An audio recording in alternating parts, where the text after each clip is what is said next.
سابق وزیر اعظم عمران خان کی سابق اہلیہ جمائمہ خان کو فلسطین اور اسرائیل کے درمیان جنگ کے دوران انسانی جانوں کے ضیاع پر بیان دینا مہنگا پڑ گیا۔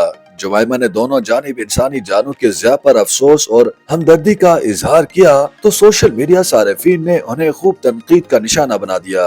9 اکتوبر کو جمائمہ گولڈ سمتھ نے سماجی پلیٹ فارم ایکس پر پوسٹ شیئر کی جس میں لکھا تھا کہ میں بین الاقوامی قانون اور انسانی حقوق کے ساتھ کھڑی ہوں۔ سیاست میں کسی گروہ کے ساتھ حد سے زیادہ وفاداری انسانیت کو ختم کر سکتی ہے۔ اسی دوران فلم ساز جمائمہ نے فلسطینی اور اسرائیلی بچوں کی تصاویر شیئر کرتے ہوئے لکھا کہ میں اس کشیدگی میں دونوں طرف کے معصوم انسانوں اور خصوصاً بچوں کے ساتھ کھڑی ہوں۔ کشیدگی کے دوران دونوں طرف سے انسانی حقوق کی خلاف ورزیوں کی مذمت کی۔ فلسطین کی کھلے عام حمایت نہ کرنے پر پاکستانی سوشل میڈیا صارفین جمائمہ پر برس پڑے اور ان کے بیان پر مایوسی کا اظہار کر دیا۔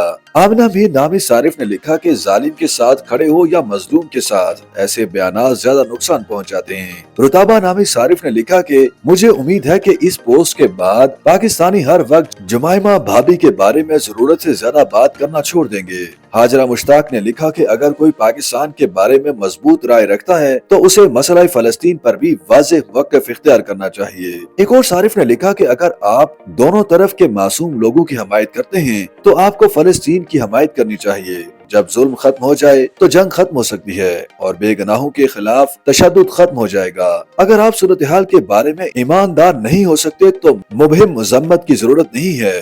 سوشل میڈیا صارفین کی جانب سے تنقید کے بعد جمائمہ نے ایک اور ٹویٹ کی جس میں انہوں نے واٹس ایپ کا اسکرین شاٹ شیئر کیا۔ اسکرین شاٹ میں جمائمہ کے نام سے لکھا تھا کہ وہ اسرائیل کی حمایت کرتی ہیں۔ جمائمہ نے کیپشن میں لکھا کہ میری سابقہ بھابی نے مجھے اپوزیشن مصروف ہے کے عنوان سے ایک میسج بھیجا ہے۔ یہ جعلی پوسٹ ہے جو سوشل میڈیا پر میرے نام کے ساتھ گردش کر رہی ہے۔ آخر یہ کب ختم ہوگا؟ حماس کی جانب سے اسرائیل پر 7 اکتوبر کو سمندر، زمین اور فضا سے اچانک حملے کیے گئے تھے جس کے نتیجے میں متعدد افراد ہلاک ہو گئے تھے۔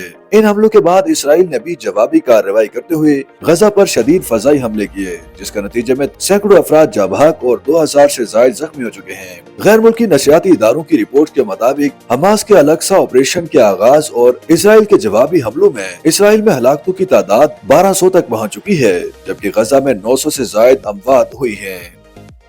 YouTube پر گوگلی نیوز دیکھنے کے لیے youtube.com کی سرچ بار میں googly news T V type کریں۔ گوگلی نیوز کے پیج پر سرخ رنگ کے سبسکرپشن والے بٹن پر کلک کرنا نہ بھولیے۔ YouTube پیج پر اپلوڈ ہونے والی ویڈیوز سے باخبر رہنے کے لیے بیل آئیکن پر کلک کیجیے۔ آپ کو ہر نئی ویڈیو کے بارے میں نوٹیفیکیشن موصول ہو جائے گا۔